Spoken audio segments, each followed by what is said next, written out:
Look at the DNA strand. Every cell in your body has every gene that you have. You can reproduce your entire body with one cell.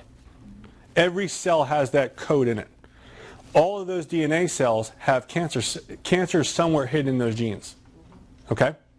If enough of those cells are in an acid environment, just like the rats were around the trash, then those genes get to express themselves because the cells become weaker.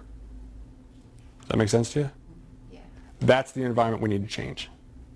That's the environment we need to change. So it's not just so much becoming alkaline, it's becoming less toxic.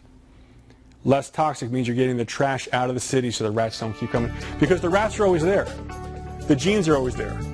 The rats are always there, the genes are always there. The trash comes and piles up. Guess what follows? The rats.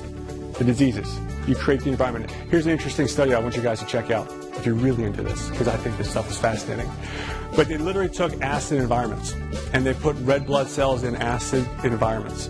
And literally under the microscope, you watched a red blood cell turn into a virus.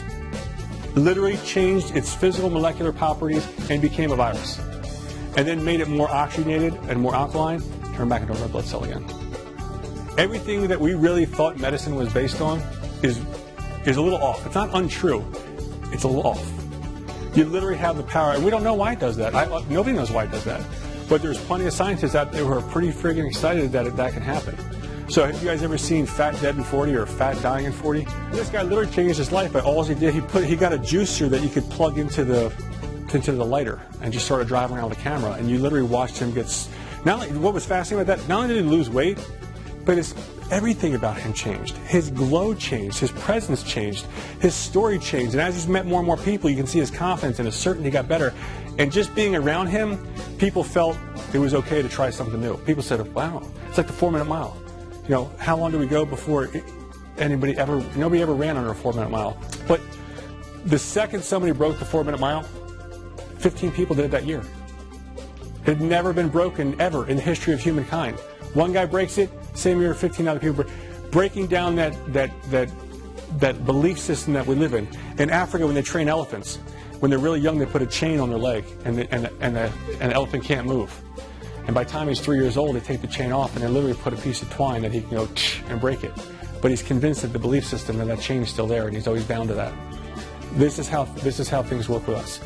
Our brains are anchored to our beliefs, which then tie in with our values, and that dictates where we go and the choices that we make. So when I look back when I was 18 years old, thank God we don't have to get stuck in these things. How many of you guys had a different belief system at 18 than you do maybe now? Yeah, so how many people may be operating on a belief system now in your 30s and 40s and 50s that maybe worked for you in your 20s, but it may not be working now? That's part of what this happened now. Now you may not be. Your belief system may be open and changing and may be working for you.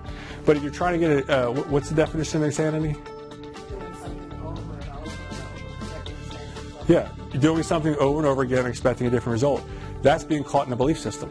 That's that elephant. That elephant wants to get away, he thinks. He could just walk away. But his belief system is still bound to something that's untrue.